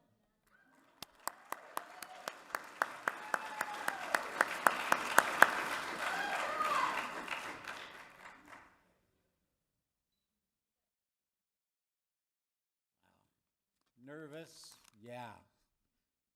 Never spoke anywhere in my life. I'm older than most of you guys. But here, I'll try to get through this. I was born in Michigan. My first birthday was in California. I have 5 brothers and 5 sisters. I'm the 7th child of 11, and it made my life like shooting craps. And my mother had the 11 of us from 1948 to 1966. No matter where we went, we were told to stay together. I had a great childhood. I played Little League and had almost everything that I ever wanted. I was an early rebel trying to purposely get C's and D's on my report cards. That got me into a lot of trouble. When I was in the 9th grade, my dad made me a deal to buy my first motorcycle if I could maintain A average on all the report cards for that year. At the end of the year, I brought home 4 A's and 2 B's. He was happy and agreed to put a down payment on the motorcycle as long as I made the payments with my paper out money. There was always a lot going on in my home, and my parents were having marital problems. They ended up splitting up, and everyone stayed with my mother. We moved. At this time, I was starting 11th grade, 16 years old, and in a new neighborhood. The move was very hard on me, and the kids in my neighborhood were all smoking and drinking already. I decided to jump in head first, and there was no looking back. I tried every drug that came my way and used them habitually. Lucky for me, I did graduate high school, the class of 1976. So America graduated with me. The outline of the speech says the hows and whys of my addiction. I had never thought of the whys and was just doing what my peers did. Now that I've gained sobriety, I can say that I resented the move from my childhood. The how is once that I graduated high school, I got a good job and was able to use drugs, buy more drugs, and start selling drugs. A short time after I started selling, I ended up in jail. This set the tone for most of my life. I can't remember how many times I was sent to jail or prison. The first time I was placed on probation in Mojave County, my pre-sentence report said that I had been arrested for 29 felonies. I was never in any sort of relationship. Whenever I was, it was short-lived due to jail, prison, and my addiction. My two youngest sisters loved having me around when I was free. I was living with them so I could help with their children since my sisters' boyfriends were leading lives the same as mine. Dealing drugs helped them money-wise. I didn't have many friends because most people just wanted drugs. Now for what led me to my sobriety. This is the second go I've had at recovery court in Mojave County. The first time I was in recovery court, I was in there for almost a year. I never had a clean test except for when I was at Marina Point and Revive. But I went to a hospital, went to my doctor's appointment out of Revive one day, and I ended up using before I made it back to Revive. I was kicked out. I was then kicked out of recovery court and had to do my year in prison. And then life came back all around, and I got a DUI. I got put back in recovery court thanks to Judge Williams and Susan Davison. They let me have a second chance, and it's proved to be the straw that broke that camel's back. And let's see.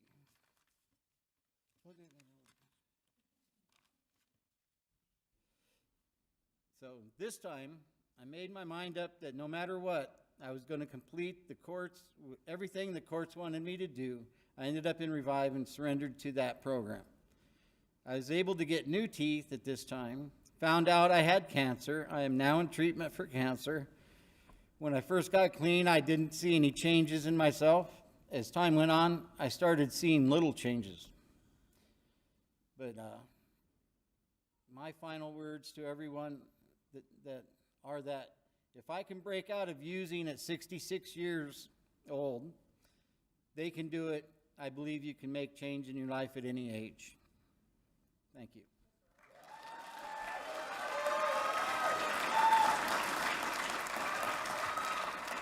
Great job.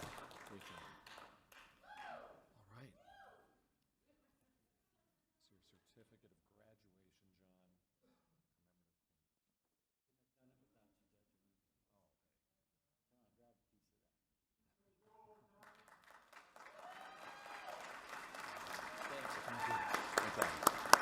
Do you want your speech, sir? No, I already read it.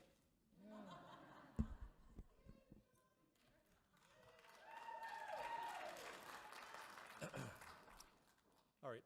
A few more things, and believe me, I recognize I am the thing standing between the crowd and the exit door.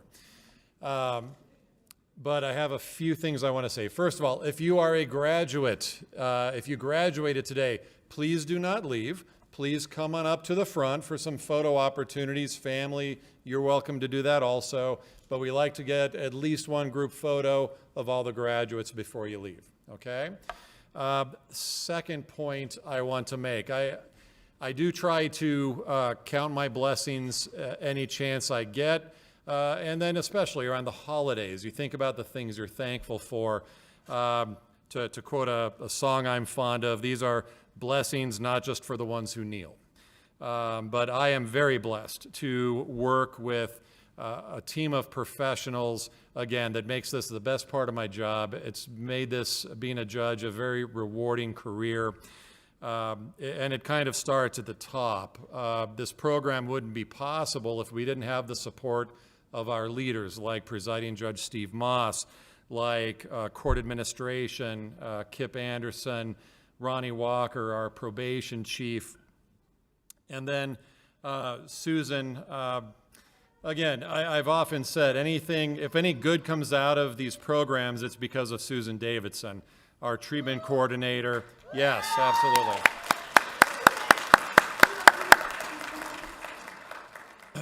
And then going just down the list, Roman, Alyssa, Michaela, Glenn, Kevin, Stephanie, and Diane, you're both here. Thank you for being here, and thank you for all of your sacrifice and your efforts. And last but not least, as far as the blessings in my life, I learn something new every week from the dedicated team of professionals that I get to work with. So thank you all for your dedication to our program and to the participants. I'm not going through the entire list of names because I know people want to leave, and frankly, I'm hungry. It's lunchtime, okay? But I want to finish off. I sometimes have stories to tell about our graduates, and I know in the interest of time, I didn't share many, but I thought, this is going to be kind of my outgoing message to you, and I'm going to reference John, because John thanked Susan and I for giving him another chance in treatment court, and that's really not what happened, because we don't pick who gets in the program. It's an objective screening tool. It's not a vote or a popularity contest.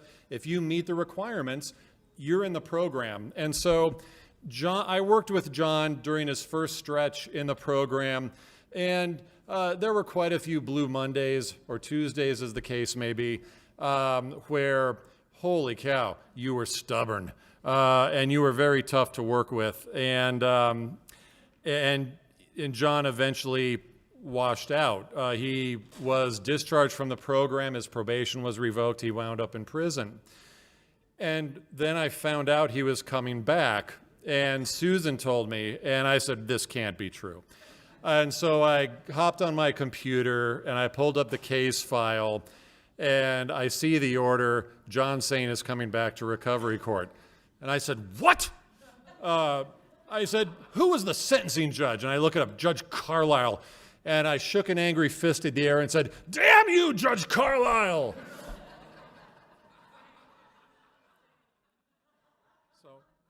So that's the rest of the story. But it's also history, and it kind of goes to show why we use an objective screening tool, why it's not some popularity contest, why we don't take a vote and say who's in and who's not, because clearly I could not have been, that's my cue to wrap it up. That, definitely. But here's the thing, sometimes I'm wrong, okay? And no one quote me on that next week, by the way. But, that's sometimes our gut feelings are wrong. That's why we have this screening tool that we utilize. And John is an example where I have never been more happy to be wrong, because John showed up. He kept showing up. I think the timing was right the second time around, and he just became an absolute rock star. And it's been a blessing to be able to work with him again. I think John learned a lot from the program. I think we learned a lot from him. And so, John, thank you for coming back.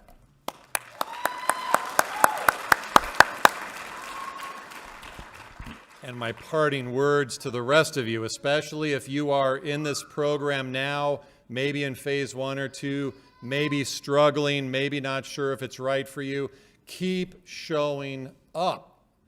Keep showing up.